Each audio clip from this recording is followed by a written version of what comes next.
Hola, hola, te doy la bienvenida a Data Cafeína, tu podcast con noticias y entrevistas sobre emprendimientos, marketing online y todo tipo de tecnologías de uso empresarial.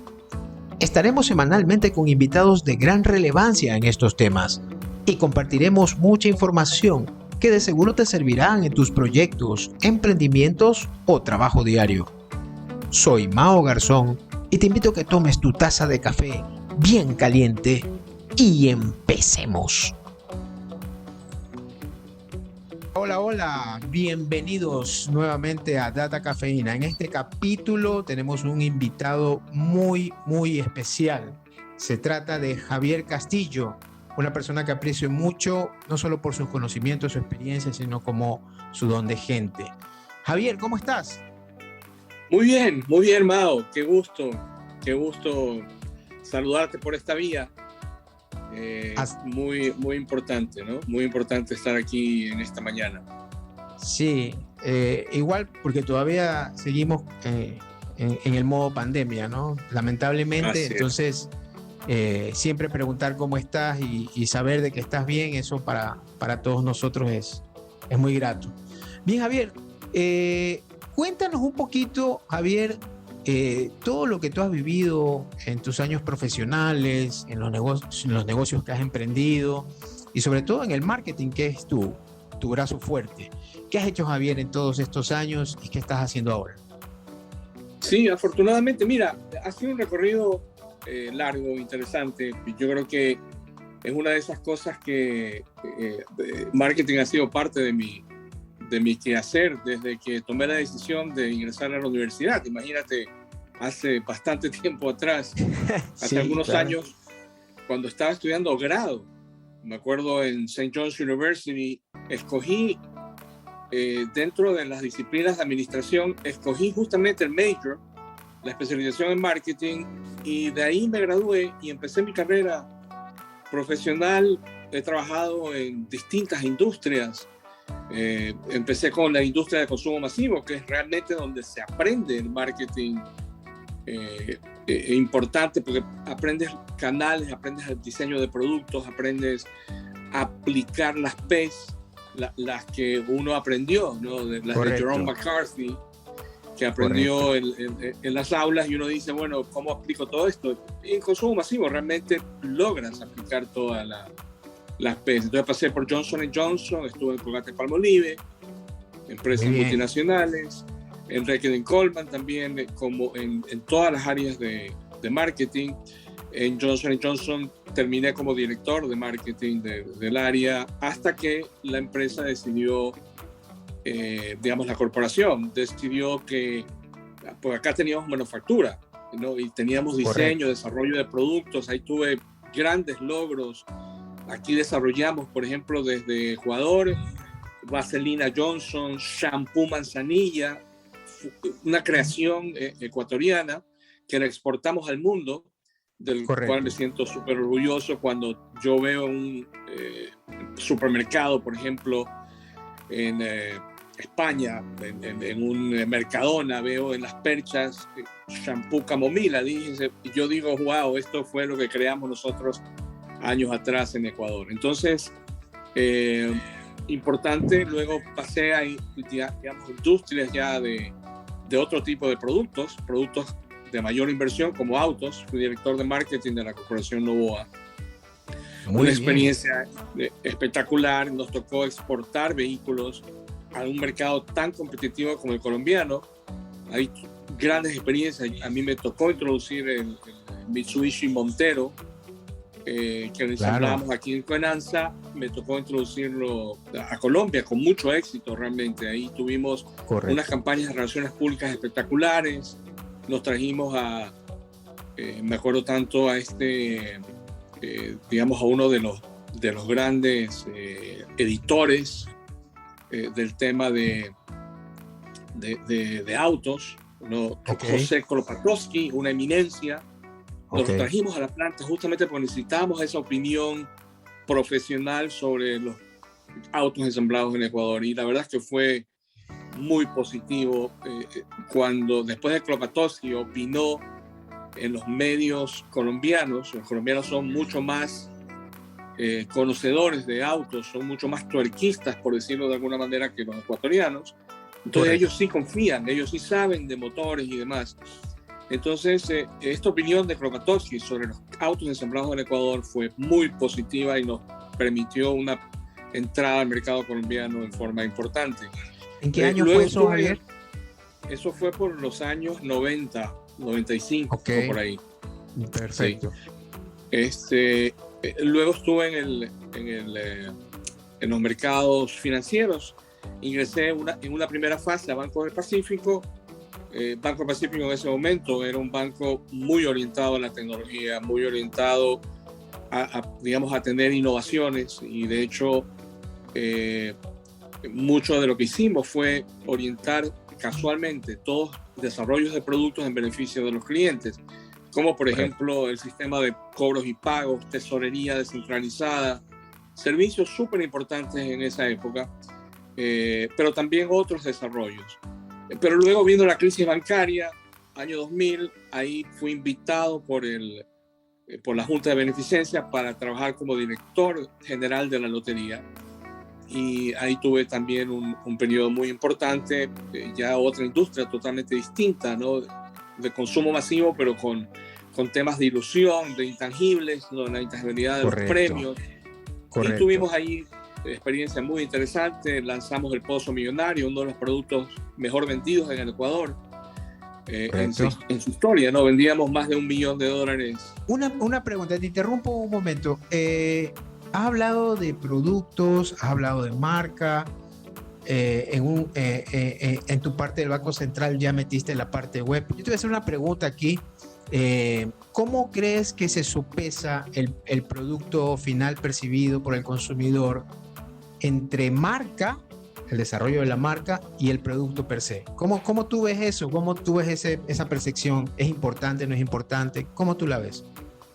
Bueno, yo creo que ha habido cambios importantes, ¿no? Desde el punto de vista del consumidor conectado. Cambios importantes que se han orquestado en la forma de percibir del cliente los servicios y productos, ¿no? En el mundo anterior, analógico, por decirlo de alguna manera, todo lo que el cliente percibía era a través de los mismos productos, y era como una comunicación lineal o de una sola vía. Básicamente, el fabricante era quien decía y comunicaba los beneficios de su producto. Y había la pretensión de que el cliente eventualmente asuma o crea ese discurso de las empresas en cuanto a los productos. Con el advenimiento de Internet, eso cambió totalmente el poder de la comunicación, ¿verdad? El poder de la comunicación hizo que el consumidor cobrara mucho poder en su participación, y evidentemente el cliente empezó a comparar, empezó a mirar, empezó a investigar por su cuenta, empezó a confiar en terceros que le hablaban sobre el producto. Entonces ese cambio de poder hace que la comunicación hoy en día a través de los medios digitales pues sea completamente diferente, donde realmente las propuestas tienen que enganchar al consumidor de otra forma.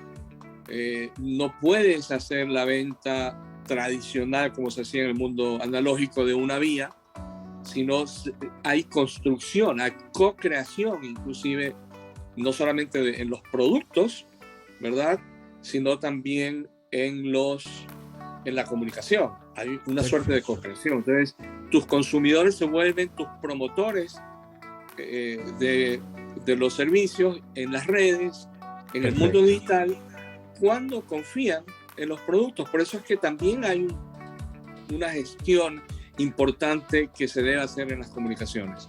Pero el tema es que cambió el mundo, ¿no? Definitivamente. Así es. Correcto. Javier, te interrumpo aquí porque me parece importante de todo el trayecto que tú tienes, a ver si lo vamos mezclando con todo lo que tú has vivido, tu experiencia. Por ejemplo, ¿cómo tú has visto la evolución digital que tienen las empresas, en este caso ecuatorianas, ¿no es cierto? ¿Cómo tú ves ese proceso? ya que me estás contando justamente, lo estás contando de esa forma, ¿no? Toda tu experiencia ha vivido una transformación.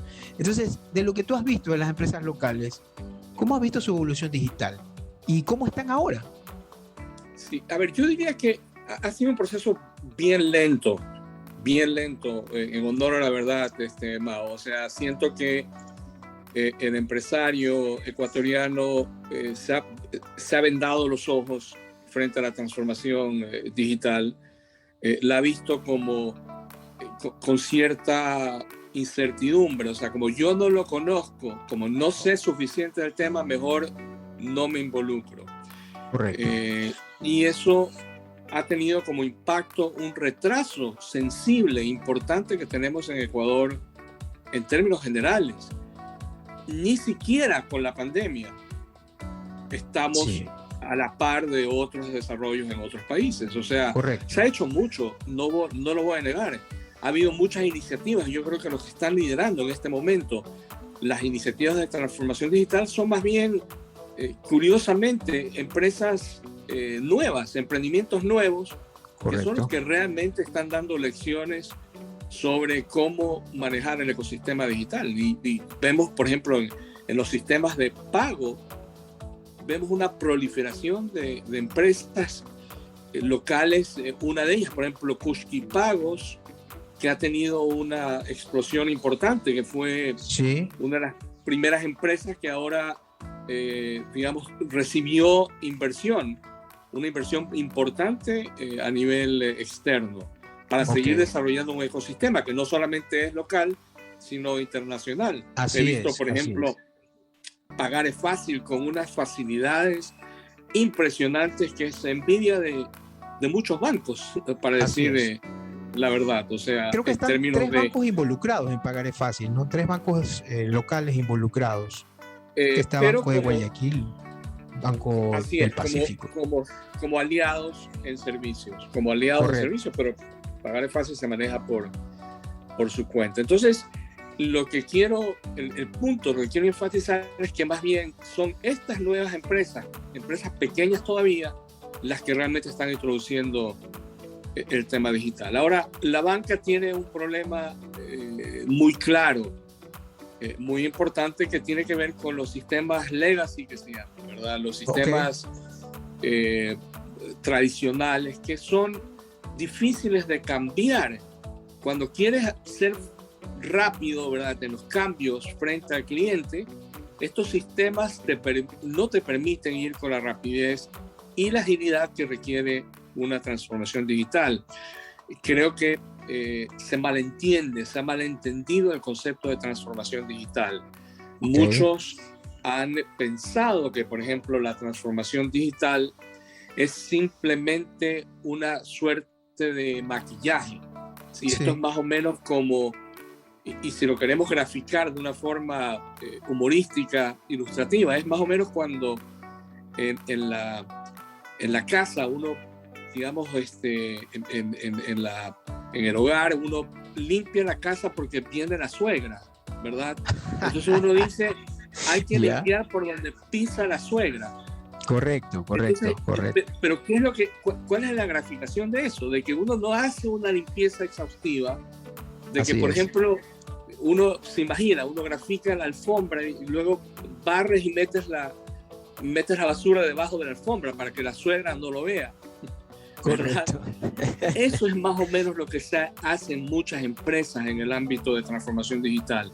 O sea, probablemente contratan sistemas nuevos, plataformas nuevas, ponen a disposición ciertos servicios digitales a través de su web, pero realmente la transformación digital está en lo profundo, está en el esquema de pensar. Es transformar la mente de las empresas para que se enfoquen rigurosamente en el cliente, y que la tecnología es simplemente el aliado, el puente que te permite satisfacer o estar enfocado mejor en el cliente. Para mí esa es la mejor definición de Customer Experience, ¿no? Cuando hablamos de Customer Experience es justamente eso, ¿no? Correcto. Javier, antes de entrar en ese tema, Antes de entrar a ese tema, Javier, aquí hay algo importante que lo estoy sacando de lo que tú bien nos estás explicando.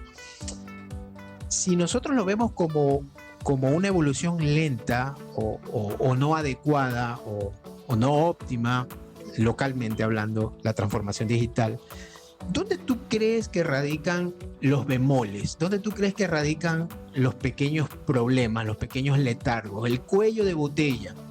Te voy a proponer unos y tú me dirás, no, aquí sí.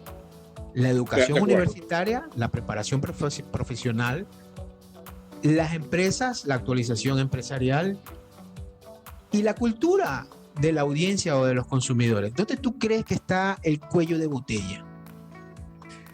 Yo pensaría que, a ver, yo creo que has tocado algunos temas ahí. En la parte de formación profesional, las universidades locales todavía no están a la altura de una transformación digital.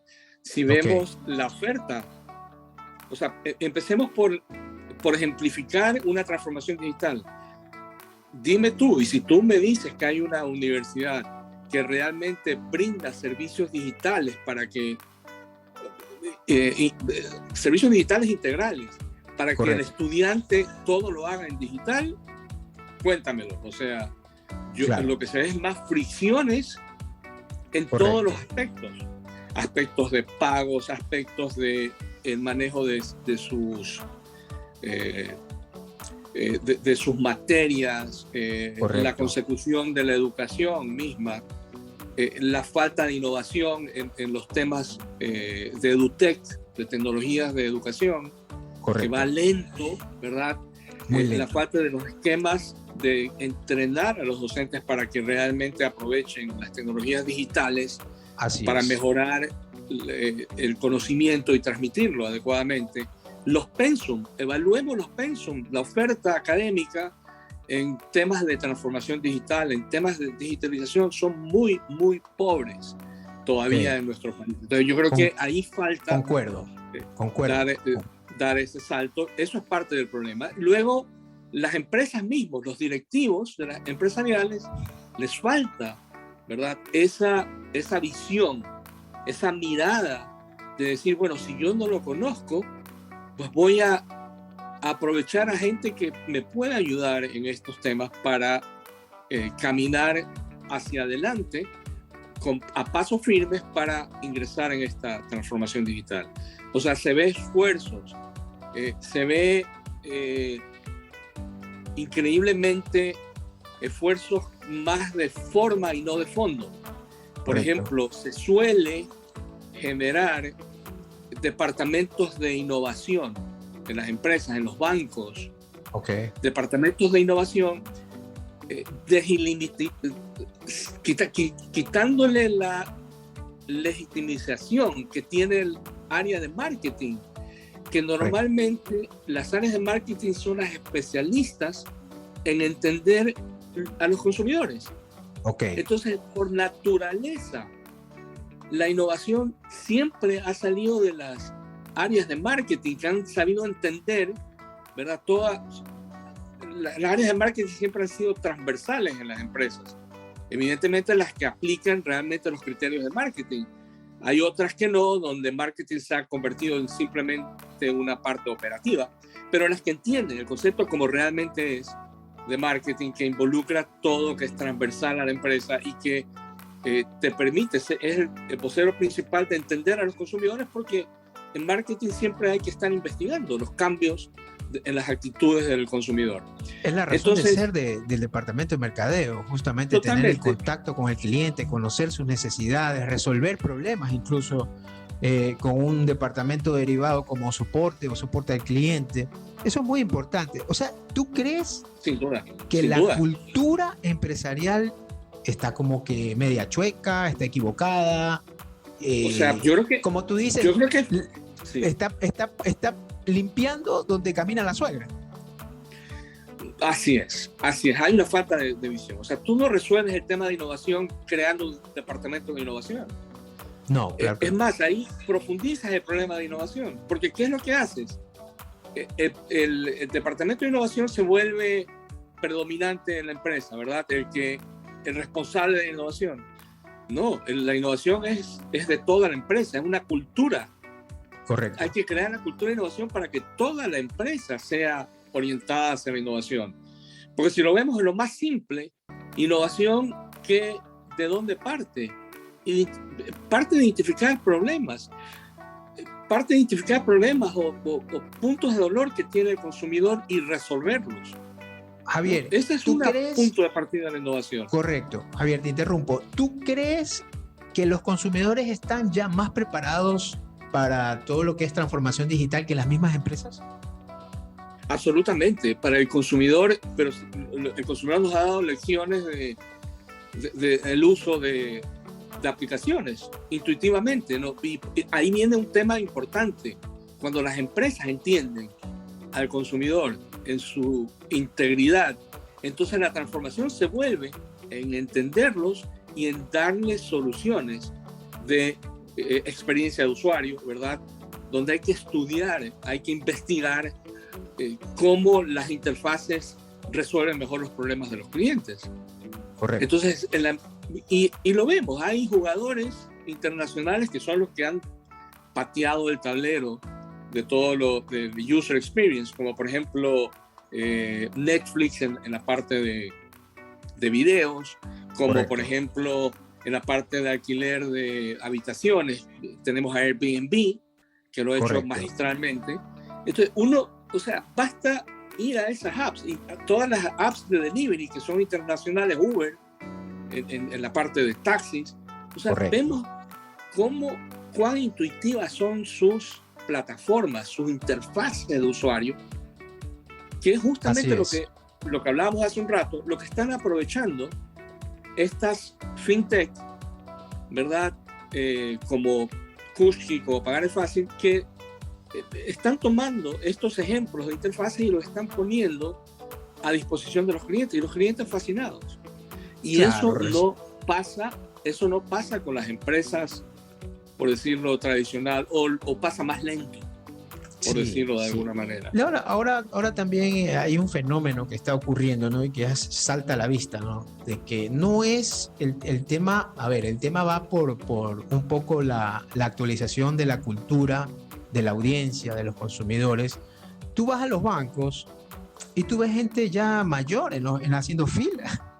Y hay respuestas para eso, ¿no? Porque quizás ellos tienen el tiempo, quizás ellos así se distraen, quizás es una forma de salir de casa, pero ya no ves gente joven en la fila, lo ves muy raro. Si ves gente joven es acompañando a un adulto mayor. Y es por eso que de lo que tú estás diciendo y del cual yo comparto, es que la audiencia, los consumidores ya están adecuados y están esperando respuestas locales para sus necesidades, sus nuevas necesidades, y todavía no las encuentran.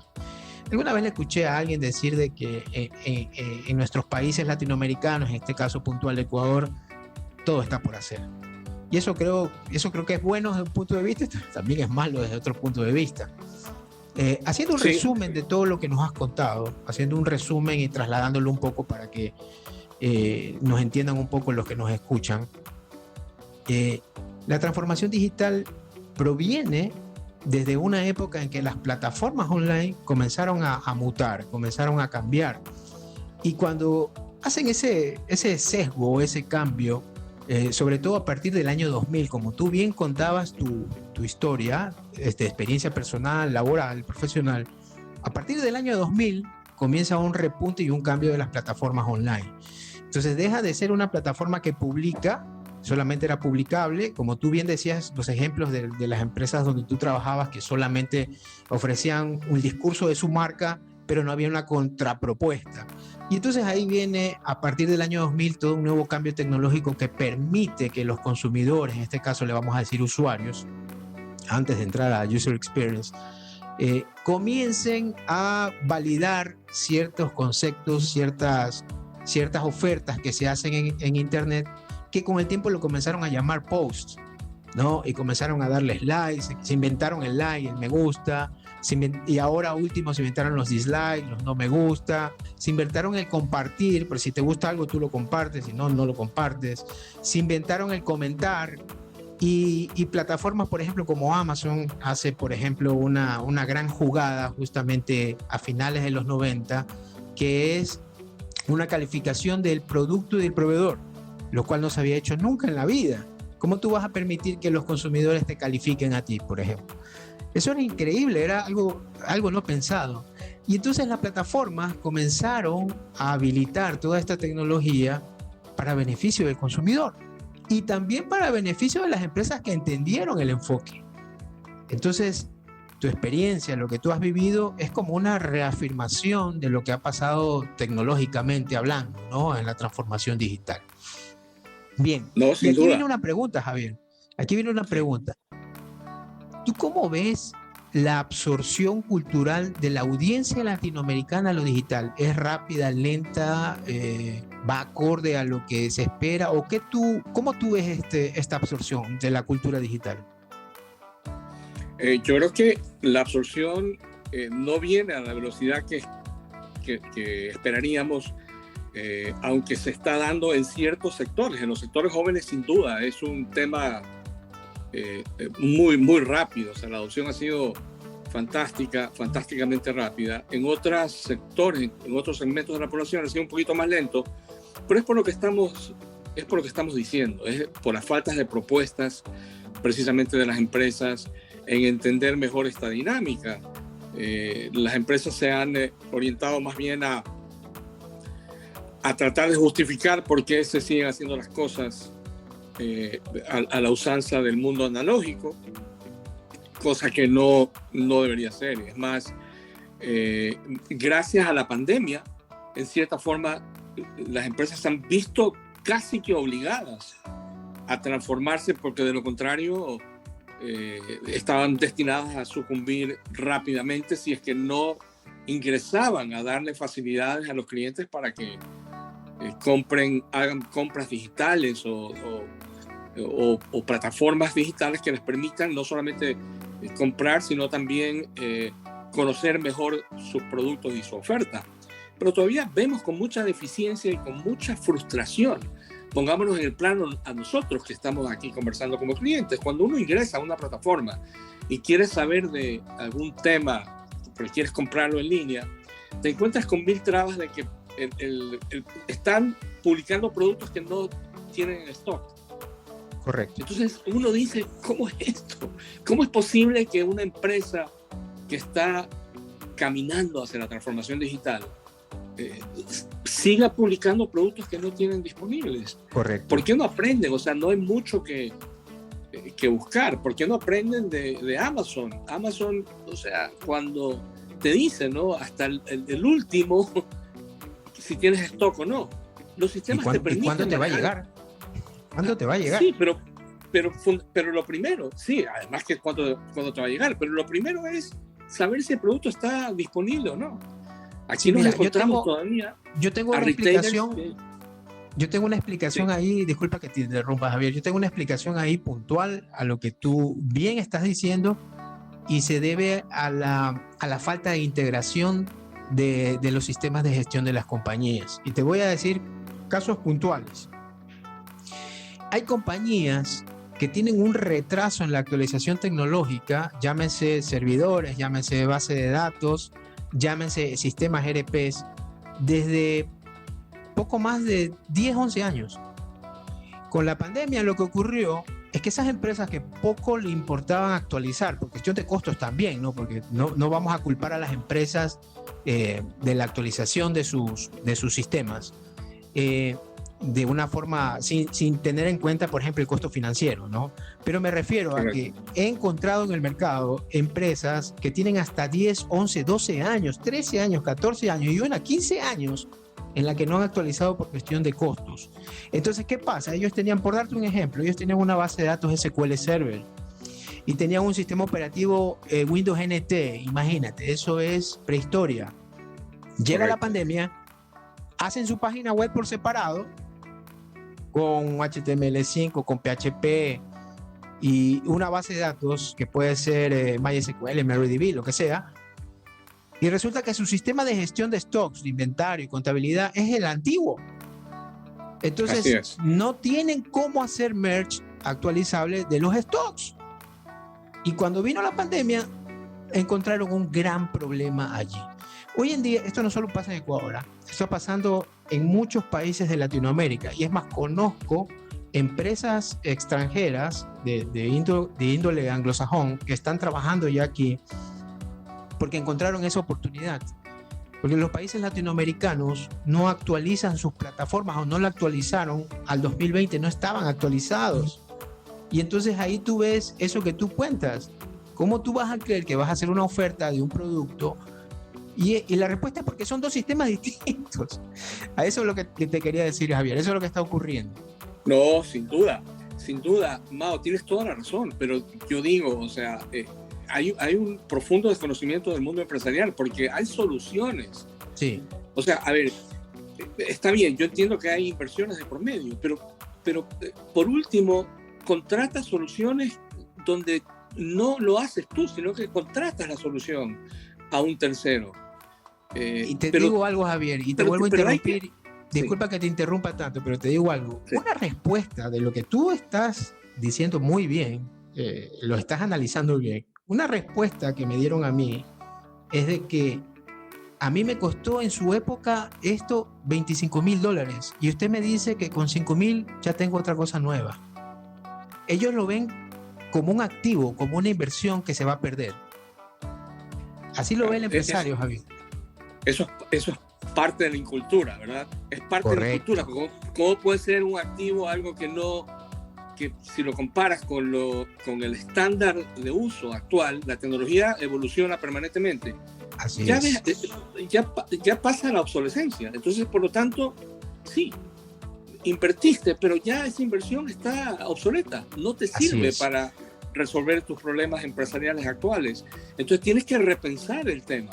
Tienes que más bien darle de baja a esa inversión, entre comillas, que lo hiciste, que en su momento posiblemente tenía sentido, o a lo mejor no tuvo sentido cuando la hiciste porque no pensaste en la evolución hacia el futuro. Así es. Pero el mundo evoluciona y cambia, y en tecnología es así, es el orden del día. Por eso es que las decisiones cada vez van más por el tema de sistemas cloud-based, o sea, basado en la nube.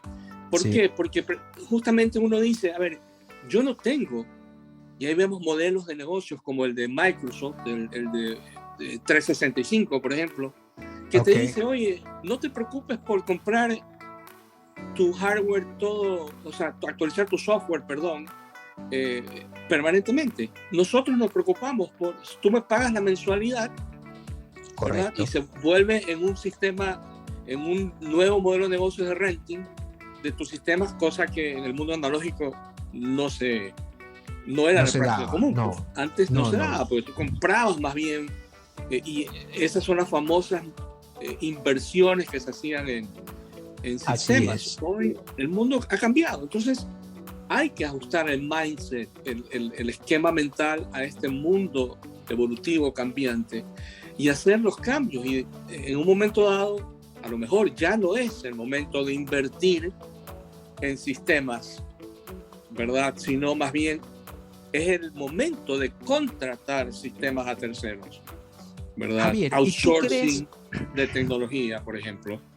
¿Tú crees que esto tiene también que ver, esto que estás comentando, de cambiar justamente la forma de pensar de la gente que hace empresa, cambiar un poco su estructura financiera?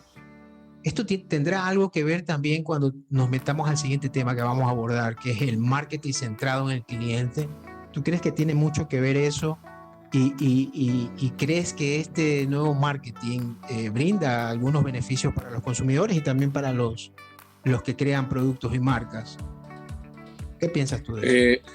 Yo pienso que van absolutamente relacionados. Es decir, parte de esta mirada, esta cultura orientada hacia la centricidad en el cliente, tiene que ver en cómo la empresa, dentro de su propuesta estratégica, cómo tiene en consideración a ese cliente cambiante y cómo es capaz de adaptar la tecnología para servir de mejor forma a este cliente. un cliente mejor servido, ¿verdad? Va a ser un cliente que siente satisfacción y que eventualmente responde favorablemente hacia la empresa. Ahora, en este concepto también hay otro tema que en nuestro país lamentablemente se deja de lado, que es para tener centricidad en el cliente, también tienes que tener centricidad en el empleado y valorar a tu empleado, a tus colaboradores, a tu talento humano de la misma manera, de tal manera que debes ofrecerle el mejor vocero, el mejor embajador de tu marca es tu mismo empleado. Y en Ecuador, lamentablemente, no sucede eso. Sucede más bien lo contrario, que el empleado encargado de dar el servicio ni siquiera ha usado el servicio que ofrece la empresa. Entonces, por lo tanto, ¿cómo puede promoverlo? ¿Cómo puede promocionarlo? ¿Y cómo puede hablar bien del producto que vende la empresa al cliente final si es que él mismo no ha tenido chance de experimentarlo? Entonces, hay unas inconsistencias importantes en esta nueva forma de pensar. Para estar alineado y centrado en el cliente, tienes también que estar centrado en tus colaboradores. Por eso digo, es un mundo, es una forma de pensar diferente y es lo que está mandando en este momento. Es la orientación principal de las empresas en el mundo hoy en día, ¿no? En los países de mayor desarrollo, pues se está trabajando muchísimo en estos esquemas donde casi que los funcionarios inclusive tienen esa labor. Por ejemplo, funciones que antes ni siquiera las conocíamos, como el responsable, te dicen, el responsable de la experiencia del cliente, el responsable de clientes. Esas son las nuevas posiciones. ¿Por qué? Porque se entiende que aquella persona está preocupada permanentemente en entender qué está pasando con los clientes y cómo ellos están cambiando inclusive sus actitudes. Lo que comentabas hace poco de lo que Amazon lo ha hecho con mucha maestría, que es el hecho de entender que el poder cambió, ¿verdad? Que el poder cambió de las empresas al cliente, y al tener el poder el cliente tiene muchas fuentes y él se convierte en un vocero de la marca también. Entonces, si yo opino favorablemente sobre un producto, hay otro cliente que va a valorar mi opinión y posiblemente la valore más que la opinión que tenga sobre alguna publicidad de la marca, que es lo que hemos estado diciendo, porque esta parte también, una de los comportamientos que tenemos que entender es que los clientes, los consumidores como tal, nos hemos sentido engañados a través del tiempo por las promesas no cumplidas de las marcas, de las empresas. Entonces, por lo tanto, nos volvemos desconfiados. Nos hemos vuelto desconfiados de lo que nos dicen las marcas. Y ahora recurrimos más a lo natural, a la persona que está al lado. Confiamos más en la persona que está al lado, ¿verdad? Y en el mundo de los medios sociales, esto es la respuesta a las redes sociales, donde uno busca a otros como yo que opinen sobre una marca o sobre la experiencia que han tenido con algún servicio, y en esa confiamos más que la misma opinión o la misma publicidad que nos da la marca. Entonces, esos son cambios importantes que hay que tener en cuenta en este contexto cambiante, ¿no? Correcto, Javier. Bien, vamos a tener que extender esto para un siguiente capítulo porque ha tomado un poco más de tiempo, así que vamos a grabar un siguiente capítulo. Nos estamos viendo en la siguiente parte de esta entrevista.